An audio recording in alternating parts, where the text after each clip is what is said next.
اس video میں ہم بات کریں گے کہ شیعہ لوگ الگ الگ ہو رہے ہیں، اپنے نظریات خود ہی بنا رہے ہیں، نہ قرآن سے وہ نظریات لے رہے ہیں، نہ اہل بیت علیہ الصلوۃ والسلام سے نظریات لے رہے ہیں۔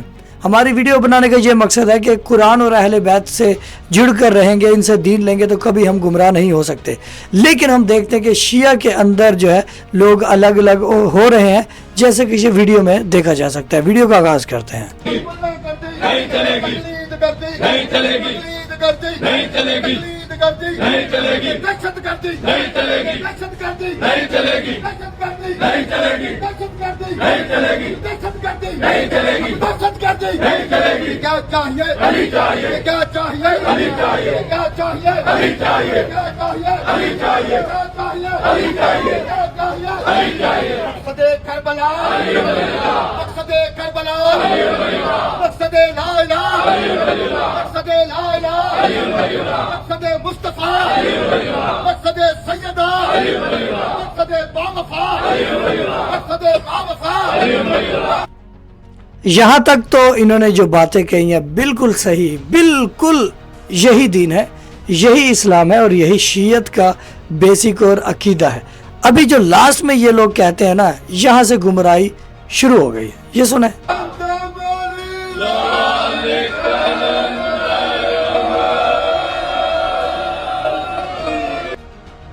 اچھا، ابھی اس پر بات کرتے ہیں۔ سب سے پہلے کہتے ہیں کہ یہ تقلید گردی نہیں چلے گی، ٹھیک ہے، تقلید نہیں چلے گی، تقلید قرآن اور اہل بیت کی ہوگی، ٹھیک ہے، معصوم کی بات مانی جائے گی۔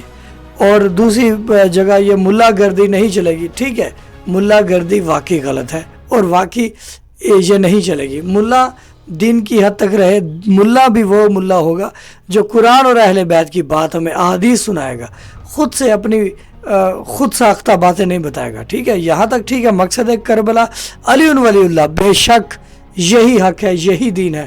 کربلا کا مقصد علی ولی اللہ، سیدہ سلام اللہ علیہ کا مقصد علی ولی اللہ، غازی عباس علیہ الصلوۃ والسلام کا وفا کا مقصد علی ولی اللہ، یہ ساری باتیں ٹھیک۔ لیکن آگے جو انہوں نے قلندر صاحب کا نعرہ لگایا، تو پھر یہ معصوم قرآن اور اہل بیت کو چھوڑ کر یہ کہاں گئے؟ قلندر صاحب کی، وہ قلندر صاحب معصوم تو نہیں ہے؟ قرآن اور اہل بیت نے کہا کہ قلندر کے نعرے لگانے۔ آپ یہ بتائیں کہ قلندر لال سباز کا جو مرتبہ ہے اور میسم کا جو مرتبہ ہے، ابو ذر کا جو مرتبہ ہے، یہ ان میں سے کون بڑا ہے؟ لال قلندر بڑے ہیں یا ابو ذر بڑا ہے؟ لال قلندر بڑے ہیں یا مقداد سلمان فارسی بڑے ہیں؟ تو ابھی آپ سوچیں گے کہ یہ بات کیا کہہ رہا ہے، یہ بات بڑی عجیب لگے گی آپ کو۔ اور یہ قلندر لال کے بارے میں جو ہم نے ریسرچ کی ہے، ہم نے گوگل سے بھی پوچھا، شیعہ کتابوں میں بھی کیا لکھا ہے کہ صوفی، یہ لال قلندر صاحب صوفی ہیں، اور صوفیوں کے اوپر اہل بیت علیہ الصلوۃ والسلام نے تبرہ لعنت کر دی ان کے اوپر۔ ان کو کہا کہ شیعہ ہمارے 12 امامیہ والے جو شیعہ ہیں، ان سے دور رہیں، ان سے مقصد لین دین، ان کی پیروی نہ کریں، پیروی قرآن اور اہل بیت کی کریں۔ اسی لیے میں ان کو کہہ رہا ہوں کہ بھائی یہ لوگ گمراہ ہیں۔ دوسری جانب جن کے خلاف بات کر رہے ہیں، تقلید اور یہ ساری چیزیں، وہ بھی گمراہ ہے، وہ صحیح نہیں ہے، کیونکہ وہ بھی قرآن اور اہل بیت کی بات نہیں کرتے۔ لیکن اگر ڈیپلی دیکھا جائے، ان دونوں کو سرچ کیا جائے کہ ہاں یہ صوفیہ کی طرف جا رہے ہیں، یہ پارٹی، یہ جو پارٹی یہ صوفیہ کی طرف جا رہے ہیں، اور صوفیہ پر اہل بیت علیہ الصلوۃ والسلام نے لعنت کی۔ اور جو دوسری پارٹی ہے وہ قرآن اور اہل بیت کو چھوڑ چکی ہے اور قرآن اور اہل بیت کی بات بھی کرتے ہیں، لیکن وہ صوفیہ کو خیر وہ نہیں مانتے، وہ یہ جو تقلید والے، مرجعیت والے۔ تو میں نے ایک ویڈیو بنائی تھی، اسی ویڈیو کا میں آپ کو حصہ دکھانا چاہتا ہوں۔ یہ لال شہباز قلندر صوفی ہے یا نہیں؟ یقیناً میں اردو میں ہی بات کر رہی ہوں۔ لال شہباز قلندر ایک معروف صوفی بزرگ تھے، اس بارے میں کوئی شک و شبہ نہیں ہے۔ کیا آپ ان کے بارے میں کچھ اور جاننا چاہتی ہیں؟ کس کتاب میں لکھا ہے کہ لال شہباز قلندر صوفی ہے؟ مختلف تاریخی اور صوفیانہ کتابوں میں ان کا ذکر ملتا ہے، خاص طور پر ان کتابوں میں جو برصغیر کے صوفیہ کے حالات و واقعات پر مبنی ہے۔ کسی مخصوص کتاب کا نام بتانا شاید مشکل ہو، کیونکہ یہ ایک مقبول شخصیت ہے۔ کیا آپ کسی خاص پہلو کے بارے میں جاننا چاہتی ہیں؟ کیا اہل سنت اور اہل تشیع کتابوں میں ملتا ہے کہ لال قلندر صوفی تھے؟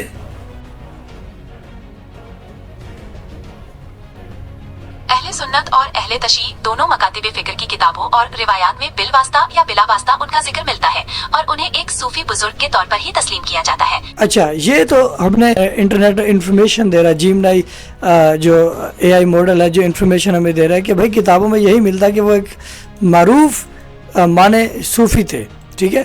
اور ابھی ہم مولا کی حدیث کی طرف بڑھتے ہیں، وہ سنواتے ہیں آپ کو، بسم اللہ۔ یہ بات ہمارے مذہب میں یہ پیری مریدی کا سلسلہ اور تصوف کا سلسلہ بالکل غلط بات۔ میں ایک حدیث آپ کو دکھاؤں، میں حدیث اردو زبان میں نے شاید نہیں دکھایا، کتاب مستدرک الوسائل و مستنبط المسائل تالیف المرزا حسین النوری رحمہ اللہ، یہ جلد نمبر ہے 12، یہاں پہ ملاحظہ فرمائیے صفحہ نمبر 332-23 میں وفی صحیح، یہ حدیث صحیح میں حضرت امام رضا علیہ الصلوۃ والسلام سے روایت ہے، قال رجل من اصحابنا، کہ صادق علیہ السلام ایک شیعہ راوی نے امام جعفر صادق علیہ الصلوۃ والسلام کو عرض کی، قد ظہر فی ھذا الزمان قوم یقال لهم الصوفیہ، ہمارے زمانے میں ایک جماعت ظاہر ہوئی ہے جس کو صوفیہ کہا جاتا ہے، فما تقول فیہم، ان کے متعلق آپ کیا فرماتے ہیں؟ قال انہم اعداؤنا، فرمایا کہ ہمارے دشمن ہیں، فمن مال فیہم هو منہم، جو بھی میل رکھے تصوف کی طرف، عرفان کی طرف، تصوف کی طرف، وہ انہی ہمارے دشمنوں میں سے ہیں، ویحشر معهم، ہمارے دشمنوں کے ساتھ محشور ہوگا، وسیکون اقوام یدعون حبنا ویمیلون الیہم، ہمارے آئندہ زمانے میں بہت سارے لوگ ایسے ہوں گے کہ ہماری محبت کی ادعا کریں گے، لیکن ان کا میل، ان کی محبت، ان کا رجحان کس کی طرف ہوگا؟ تصوف کی طرف، ویتشبہون بہم، اور وہ صوفیوں کی طرح اپنی شکل بنائیں گے، ویلقبون انفسہم، اور اپنے آپ کو لقب دیں گے، مثلا یہ پیر فلان فلان ہے، ویؤولون اقوالہم، اور آئیں گے صوفیوں کے اقوال کی تعویل کریں گے کہ صوفی مقصد کچھ اور ہے اس کا، یہ مقصد جو تصحیح کرتے ہیں وہ کرتے ہیں، تعویل کرتے ہیں۔ اچھا، الا فمن مال الیہم فلیس منا، جو بھی شخص صوفیوں کی طرف رجحان رکھے وہ ہم اہل بیت میں سے نہیں ہے، وانا منہم برا،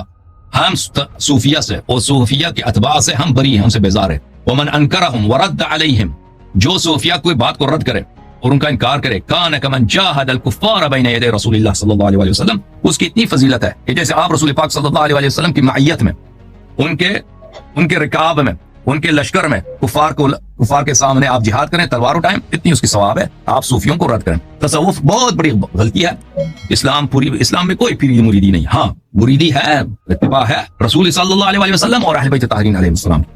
اس کے علاوہ یہ کرتے ہیں، ریاضتیں نکالتے ہیں کہ بھائی یہ ذکر پہ یہ عمل کرو، یہ کرو، اور اس کے علاوہ ان کے بہت سارے غلطیاں ہیں، تو یہ سب جو ہیں دین کے خلاف۔ اچھا، یہ ویڈیو آپ نے دیکھی، ابھی آپ یہاں پر کامنٹ میں یہ کہیں گے بھائی وہ تو لال قلندر تو ایسے صوفی نہیں ہے، یہ وہ ہے، لیکن ان کا جو راستہ ہے وہ اہل بیت کا راستہ نہیں ہے۔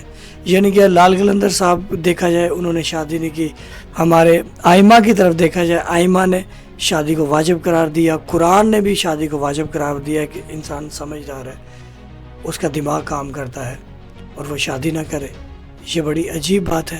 پھر اس کے بعد جو ان کا جو عمل تھا دمال کا، وہ اہل بیت نے نہیں بتایا کہ یہ کام کیا جائے، یعنی کہ اہل بیت نے یہ طریقہ کار نہیں دیا، قرآن نے یہ طریقہ کار نہیں دیا کہ آپ ہمارے عشق میں یہ کام کرو، تقیتاً بھی نہیں کیا۔ اور اگر آپ دیکھیں میسم کو دیکھیں تو انہوں نے علی مولا کی عشق میں اپنی زبان کٹوا دی۔ آپ دیکھیں مولا کے صحابی جلیل القدر صحابی دیکھیں تو ان کا جو مولا کی پیروی کرنے کا انداز وہ مولا کے مطابق تھا۔ تو اسی لیے جو ہے یہ جو لوگ یہ تقلید گردی نہیں چلے گی، تو بھائی تم بھی تو گمراہ ہو، تم کس کے نعرے لگا رہے ہو؟ تو مقصد کربلا یہ ساری چیزیں بالکل علی ولی اللہ نماز میں تشہد میں حق ہے، لیکن دوسری جانب جن کے آپ خلاف ہو، ٹھیک ہے وہ اپنے راستے سے تھوڑے منحرف ہیں، ہٹے ہوئے ہیں، لیکن آپ کا راستہ بھی صحیح نہیں ہے۔ راستہ اسی کا صحیح ہے، اسی شیعہ کا راستہ صحیح ہے جو قرآن اور اہل بیت کی پیروی کرے، رسول خدا صلی اللہ علیہ وآلہ وسلم کی حدیث کے مطابق کہ میری امت کبھی گمراہ نہیں ہوگی اگر قرآن اور اہل بیت کو فالو کرے گی۔ تو ابھی آپ دیکھیے گا، ٹھیک ہے۔ بہت شکریہ یہ ویڈیو دیکھنے کے لیے۔ اگر مجھے یہ جو باتیں میں نے کی ہیں اس میں کہیں پر میری غلطی ہے، مجھے نہیں سمجھ آئی، میں نے غلط بات کی ہے، تو کامنٹ باکس میں آپ کا میں انتظار کر رہا ہوں، مجھے لازمی بتائیے گا۔ درود و سلام ہو محمد وآل محمد پر، اللہم صلی علی محمد وآل محمد وعجل فرج آل محمد۔